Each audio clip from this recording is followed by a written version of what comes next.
পাবনার সাথিয়ায় আরিফ হত্যার বিচার দাবিতে বিক্ষোভ করেন এলাকাবাসী। পাবনা থেকে শরীফুল ইসলামের পাঠানো তথ্যচিত্রের ডেস্ক রিপোর্ট।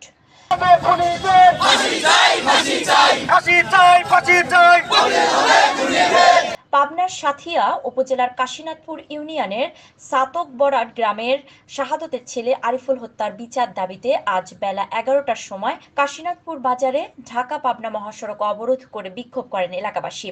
এ সময় বিক্ষোভকারীরা বলেন, ফুটবল খেলাকে কেন্দ্র করে দু গ্রামের মধ্যে সংঘর্ষের জেরে গত 22শে সেপ্টেম্বর দুপুরে সাথিয়ার গোপালপুর ব্রিজ সংলগ্ন এলাকায় আরিফুল ইসলামকে নৃশংসভাবে কুপিয়ে হত্যা করে প্রতিপক্ষরা। 23শে সেপ্টেম্বর হত্যা মামলা রুজু হওয়ার পর থেকে আজ অবধি একজন আসামিকেও গ্রেফতার করতে পারেননি সাথিয়া থানা পুলিশ। অবিলম্বে আসামিদের গ্রেফতারপূর্বক দৃষ্টান্তমূলক শাস্তি নিশ্চিত করতে হবে, এমনটাই দাবি করেন এলাকাবাসী। এ সময় আরিফ হত্যার বিচার দাবিতে বিক্ষোভে অংশ নেন ভুক্তভোগী পরিবার সহ ছাত্র জনতা ও এলাকাবাসী। টানা 2 ঘন্টা ঢাকা পাবনা মহাসড়ক অবরোধ করে বিক্ষোভ করায় প্রায় 2 কিলোমিটার রাস্তা দীর্ঘ যানজটের সৃষ্টি হয়। পরে বেড়া সাথিয়ার সার্কেল আজাদ ঘটনাস্থলে এসে বলেন, 72 ঘন্টার মধ্যে তদন্ত সাপেক্ষে আসামিদের গ্রেফতার করে আইনের হাতে সোপর্দ করা হবে। তার এমন আশ্বাসে হত্যার বিচার দাবিতে বিক্ষোভে অংশ নেয়া ছাত্র জনতা সহ এলাকাবাসী রাস্তা ছেড়ে দিয়ে যান চলাচল স্বাভাবিক করে দেন।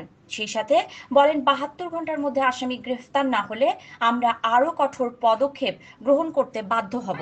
আমার একটাই মাত্র ছেলে, হত্যাকারীকে আমি বিচার চাই। এ পর্যন্ত পুলিশ প্রশাসন একটা আসামিকে গ্রেফতার করতে পারেনি, আর 7 দিন অতিবাহিত হয়ে যায়। অবিলম্বে প্রশাসন কোনো কাজই করছে না। অবিলম্বে খুনিদের ধরে এদের ফাঁসির দাবি চাচ্ছি। আমার বেটা আমার বুকের খেলেছে, আমি তাদের ফাঁসি চাই। আমার স্বামীর ধরে মারতো, তাদের ফাঁসি চাই।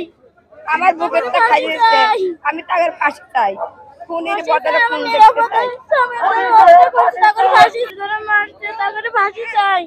আমার সন্তানের ধরে এতিম করছে, তাদের ফাঁসি চাই। আমার নিরাপদে স্বামীর ধরে মারতো, তাদের ফাঁসি চাই।